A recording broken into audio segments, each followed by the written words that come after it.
महाराष्ट्र हा क्रांतिमय व्हावा यासाठी वेगवेगळे उपक्रम राबवले जातात। जगाच्या पाठीवर महाराष्ट्राची एक वेगळी ओळख बनलेली आहे आणि या वेगळी ओळखीचं कारण सुद्धा महाराष्ट्रातील विकासात्मक मुद्दे आहेत। यातीलच एक महत्त्वाचा मुद्दा, विकासात्मक मुद्दा ज्याला आपण म्हणूया, तो मुंबई नागपूर समृद्धी महामार्ग। नमस्कार, मी प्रवीण पटेल आणि तुम्ही बघत आहात इमेज बिंदास। गेल्या अनेक दिवसांपासून आपण बघतोय की समृद्धी महामार्गाचं काम सुरू होतं। आता हा महामार्ग टोल नाक्याच्या माध्यमातून पुन्हा एकदा जनतेच्या सुविधेसाठी उभारण्यात आलेला आहे आणि टोल भरा आणि प्रवास करा अशा महामार्गाची भूमिका आहे। परंतु या महामार्गावरती अतिशय कमी कालावधीमध्ये या ठिकाणी कित्येक जणांचा बळी गेलेला आपल्याला पाहायला मिळाला। अशातच छत्रपती संभाजीनगर जिल्ह्यातील वैजापूर तालुका आणि या वैजापूर तालुक्याच्या अवघ्या काही किलोमीटरच्या अंतरावर असलेला जांभरगाव या ठिकाणी एक टोल नाका आहे, जिथून आपण समृद्धीवरती जाऊ शकतो किंवा तिथून उतरू सुद्धा शकतो। रात्रीची वेळ होती। बुलढाणा जिल्ह्यातील सैलानी बाबा, या सैलानी बाबाचं दर्शन करून काही भाविक परतत असताना या ठिकाणी एक ट्रक म्हणजे आरटीओ अधिकाऱ्यांनी त्या ठिकाणी तो अडवला। आता आरटीओ अधिकाऱ्यांनी हा ट्रक अडवल्यानंतर ट्रकवाल्यानं अचानक ब्रेक मारलं। ब्रेक मारताच पाठीमागून येणारा टेम्पो ट्रॅव्हल्स, ज्याच्यामध्ये भाविकांची गर्दी होती, या टेम्पो ट्रॅव्हल्सच्या चालकाला काय झालं काही कळालं नाही, परंतु त्यानं अचानक ब्रेक मारल्यामुळे तो टेम्पो ट्रॅव्हल त्या ट्रकवरती, त्या कंटेनरवरती येऊन आदळला।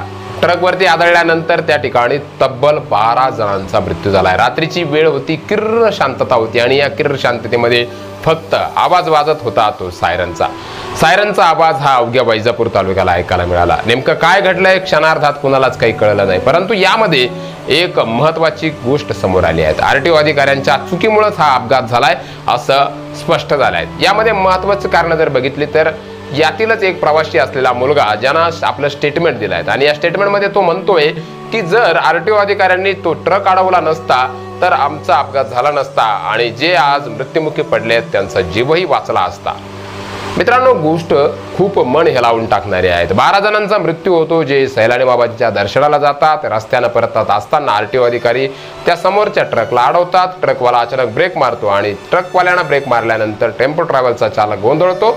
इतक्यात काही कळायच्या आतमध्येच तो अपघात होतो आणि 12 जणांचा बळी जातोय।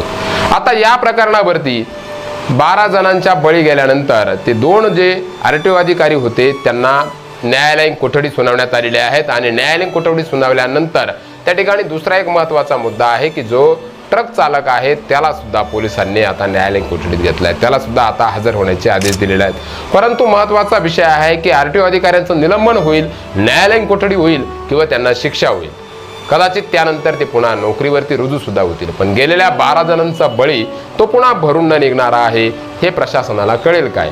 स्वतःच्या लालसेपोटी आरटीओ अधिकाऱ्यांनी जो चालकाचा ट्रक अडवला, तो ट्रक अडवण्यामागील महत्त्वपूर्ण मुद्दे काय होते हे देखील अद्याप स्पष्ट झाले नाही आहे। ट्रकमध्ये काही कागदपत्रांची काही पूर्तता नव्हती का, हाही विषय आता ऐरणीवर येतोय। नेमकं कुठल्या महत्त्वपूर्ण भूमिकेतून हा रात्रीच्या वेळेला ट्रक अडवण्यात आला आणि रस्त्यावरती, तेही समृद्धी महामार्ग ज्यावरती भरधाव वेगानं वाहनं धावतात, या महामार्गावरती ट्रक थांबवण्यात आला। एकंदरीत सगळी आपबीती जर बघितली तर रात्रीची वेळ होती, सायरन वाजत होते आणि असंख्य जणांचा त्या ठिकाणी बळी गेला। मृतदेहाचा खच पडला होता। वैजापूर तालुक्यातील सुन्न करून टाकणारी जांभरगाव टोल नाक्यानजीकची समृद्धी महामार्गावरची ही महत्त्वपूर्ण घटना आहे, ज्यामध्ये 12 जणांचा बळी गेलेला आहे। गेलेला बळी वापस येणार नाही, परंतु अधिकाऱ्यांना नेमकं कधी या गोष्टीची समज येणार आणि कशा पद्धतीने ते जनतेशी ट्रीट करणार हाही विषय महत्त्वाचा आहे। अगोदरच विविध महत्त्वपूर्ण घटनांमुळे समृद्धी महामार्गावरती बळी जात आहेत आणि समृद्धी महामार्गावरती बळी जात असताना अधिकारी त्याकडे अशा पद्धतीने जर बघत असेल तर समृद्धीवरून प्रवास करावा का असा प्रश्न सुद्धा आता प्रवाशांना पडायला लागला आहे। यातच अशा अपघातांमुळे समृद्धी महामार्गावर गाडी घेऊन जाताना साहजिकच अपघाताची पाल, शंकेची पाल मनामध्ये चुकल्याशिवाय राहणार नाही, हेही तितकंच साधं आणि सोपं गणित आहेत। गेल्या अनेक दिवसांपासून आपण जर बघितलं तर महाराष्ट्रामध्ये महत्त्वपूर्ण भूमिका घडल्या आहेत, ज्यामध्ये अनेक विविध ठिकाणी समृद्धी महामार्गावरती अशा पद्धतीचे अपघात घडले आहेत। आता अपघातामागचे मूळ कारण काहीशी वेगळी असू शकतात, परंतु हे कारण म्हणजे पहिल्यांदा असं घडलंय की आरटीओ अधिकाऱ्यांनी गाडी अडवली, 12 जणांचा त्यामध्ये मृत्यू झाला आणि मृत्यूनंतर त्या ठिकाणी मृतदेहाचा खच पडला।